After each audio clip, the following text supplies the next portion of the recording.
আসসালামু আলাইকুম, আশা করি আপনারা সবাই অনেক ভালো আছেন। আজকে মেইনলি আমি তিনটা প্রশ্ন নিয়ে কথা বলবো। এই প্রশ্নের উত্তরগুলো আমি এর আগেও অনেককেই দিয়েছি, বাট স্টিল অনেকের মধ্যে এটা নিয়ে অনেক কনফিউশন রয়েছে, তাই আমি ভাবলাম ভিডিওতে এই তিনটা প্রশ্নের উত্তর নিয়ে ইন ডিটেলস আলোচনা করি। সো যাই হোক, আমাদের আজকের দিনে নাম্বার 1 প্রশ্নটা হলো 15 থেকে 20,000 টাকার মধ্যে এই মুহূর্তে সেরা ক্যামেরা ফোন কোনগুলো। এই প্রশ্নটার উত্তর দিতে গেলে আসলে এক্স্যাক্টলি কোনো ক্যামেরা ফোনই নাই, মানে আপনি 30,000 টাকার নিচে পাবেন না সেই ক্যামেরাটা ভালো। এগুলো নিয়ে আমি ইন ডিটেলস অনেক কথা বলেছি, ইভেন আমাদের চ্যানেলে ভিডিও রয়েছে যে আপনি কি দেখে একটা ক্যামেরা ফোন কিনবেন, সেই ভিডিওটার লিঙ্ক আমি ডেসক্রিপশনে দিয়ে রাখবো, আপনারা সেটা দেখে নিতে পারেন, তাহলে আইডিয়া হয়ে যাবে কেন এক্স্যাক্টলি 15-20,000 টাকার মধ্যে ক্যামেরা ফোন নেই। আরও একটা বিষয় হলো, এই মুহূর্তে ফোনের দাম এতই বেড়ে গিয়েছে, প্রসেসরের দাম বেড়ে গিয়েছে, ক্যামেরার অ্যাক্সেসরিজের দাম, ক্যামেরার যে সেন্সরগুলো থাকলো সেগুলোর দামও বেড়ে গেছে। সো এই মুহূর্তে 15-20,000 টাকায় সত্যিকার অর্থেই কোনো ভালো ক্যামেরা ফোন নেই। অনেক ফোন আছে যেগুলোতে অনেক ভালো ক্যামেরা রয়েছে, মেগাপিক্সেল অনেক ভালো, বাট 6 মাস পর ওইসব ক্যামেরা খুব একটা ভালো পারফর্ম করবে না। সো আনফর্চুনেটলি নতুন যত ফোন বেরিয়েছে কোনো ফোনই 15-20,000 টাকা ভালো ক্যামেরা ফোন না। সো আপনাদের কাছে আমার রিকোয়েস্ট থাকবে, পসিবল হলে কিছু টাকা বাড়িয়ে, কিছু না মোটামুটি একটু ভালো টাকা বাড়িয়েই 25-26,000 টাকার মধ্যে যেমন Xiaomi 11 Lite এই ফোনটা আছে, মোটামুটি ক্যামেরা পারফরমেন্স ভালো, পোকো F3 রয়েছে। বাট 30,000 টাকার উপরে যদি যেতে পারেন তাহলে স্যামসাং গ্যালাক্সি A52 অথবা অপ্পো Reno 6 4G এই ফোনগুলো নিতে পারেন। এগুলোর ক্যামেরা পারফরমেন্স ভালো এবং এমন না যে 6 মাস পরে যে খারাপ হয়ে যাবে, একদম নিশ্চিত সলিড পারফরমেন্স পাবেন এবং লং টাইম এই ফোনগুলো আপনারা ইউজও করতে পারবেন। বাট 15-20,000 টাকার মধ্যে সত্যি কথা বলতে ক্যামেরার কথা চিন্তা করে আপাতত কোনো ফোন নিয়ে না। টুকটাক টেমিং করতে চাইলে, ফ্রি ফায়ার টাইপ গেমস খেলার জন্য 15-20,000 টাকায় বেশ কিছু ফোন হয়েছে, সেগুলো চাইলে আপনারা আবার কিনতে পারেন। দেন এরপর প্রশ্নটা হলো Realme C35 এবং Realme C25s এই দুটো ফোনের মধ্যে কোন ফোনটা ভালো। এই দুটো ফোনের মধ্যে Realme C25s হলো HD+ রেজুলেশন আর Realme C35 হলো ফুল HD+ রেজুলেশন। দুটো ফোনের প্রসেসরের মধ্যে খুব বেশি একটা পার্থক্য নেই। ইউনিসকের T616 অনেকটা মিডিয়াটেক হলো G85 এর মতো, অর্থাৎ যে প্রসেসরটা C25s এ রয়েছে, যেটা হলো মেইন ডিফারেন্স এই দুটো ফোনের মধ্যে। নাম্বার 1, আপনারা ডিসপ্লেতে কিছু ডিফারেন্স পাবেন, যদিও ফুল HD C35, তারপরেও ডিসপ্লেতে অনেক সময় দেখা যায় যে C25s কে ভালো লাগলেও লাগতে পারে। There is a possibilities, 100% confirm না, এরকম হতে পারে, অনেকের কাছে ভালো লাগবে, অনেকের কাছে ভালো লাগবে না। কিন্তু সব থেকে বড় যে বিষয়গুলো ইম্পর্টেন্ট তার মধ্যে নাম্বার 1 হলো ইউআই।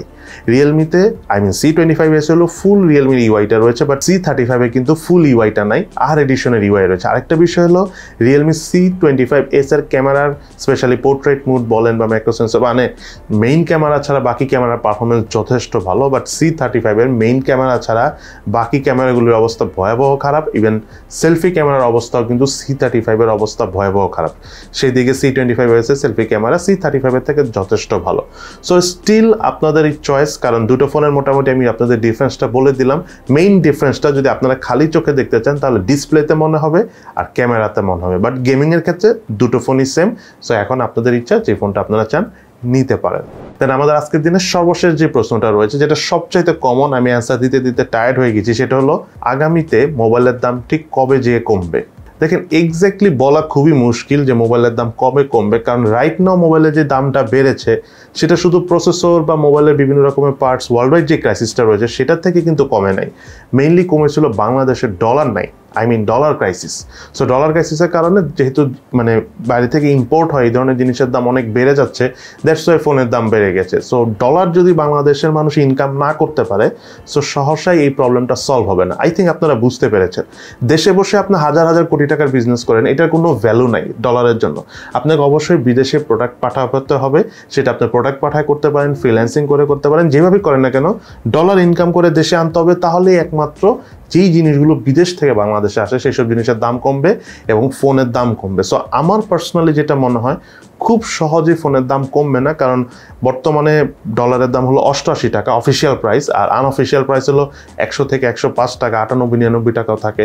সো ডলারের দাম যে এক্স্যাক্টলি আরও বাড়বে না তার কোনো গ্যারান্টি নেই। তো আমার হিসাবে ফোনের দাম আরেকটু বাড়বে, বাট খুব বেশি বাড়বে না, একটা সার্টেন স্টেজে এসে আবার এটা আস্তে আস্তে কমবে, কিন্তু অনেক বেশি কমবে না। আর বাংলাদেশের যে ফাইন্যান্সিয়াল কন্ডিশন, আই থিঙ্ক খুব সহসাই ডলারের দাম এই 88 টাকা থেকে কমে 86-87 টাকা যাবে না, বরং এটা আমার হিসাবে 90-92 টাকার দিকে গেলেও যেতে পারে। বাট আমি অনেক বড় স্পেশালিস্ট না, সো আমি সেই হিসাবে বলতে পারছি না। বাট আমার আপাতত পুরো পৃথিবীর সিচুয়েশন দেখে এবং বাংলাদেশের ব্যবসা বাণিজ্যের অবস্থা দেখে এটা বলতে বাধ্য হচ্ছি, বাকিটা সময় বলে দিবে। সো একটা স্যাড নিউজ এবং ব্যাড নিউজ আমি আপনাদেরকে বলতে হচ্ছে যে ডলারের দাম আপাতত কমবে না, মোবাইলের দামও বাড়তে পারে। বাট একটা গুড নিউজ আপনাদেরকে বলে দিই, আপনারা যদি ফোন কিনতে চান তাহলে কিনে ফেলেন, কারণ কেন অফিসিয়াল ফোনগুলো যদিও অফিসিয়ালি অনেক জায়গায় বেড়ে গিয়েছে, কিন্তু স্টিল দেখা যাচ্ছে বিভিন্ন দোকানে কিন্তু কমে পাওয়া যাচ্ছে। মানে মেইন অফিসিয়াল স্টোরে হয়তো বা বেড়ে গিয়েছে, নর্মাল যেসব দোকানে বসুন্ধরা সিটি বা নর্মাল দোকানগুলো থাকে না, যেমন ফিচার পার্কে, এইসব জায়গার মতো প্রত্যেকটা শহরে তো কিছু বড় বড় মার্কেট থাকে, সেইসব মার্কেটে কিন্তু এখনও একটু কমে পাওয়া যাচ্ছে। কিন্তু এইটাও কিন্তু আগামীতে থাকবে না। সো আপনাদের যদি ফোন কেনার প্ল্যান থাকে, যদি প্রয়োজন থাকে দেন কিনে ফেলেন, আর যদি প্রয়োজন না থাকে তাহলে কিনেন না। মানে এমন না যে ফোন আপনাকে কিনতেই হবে, তাই না?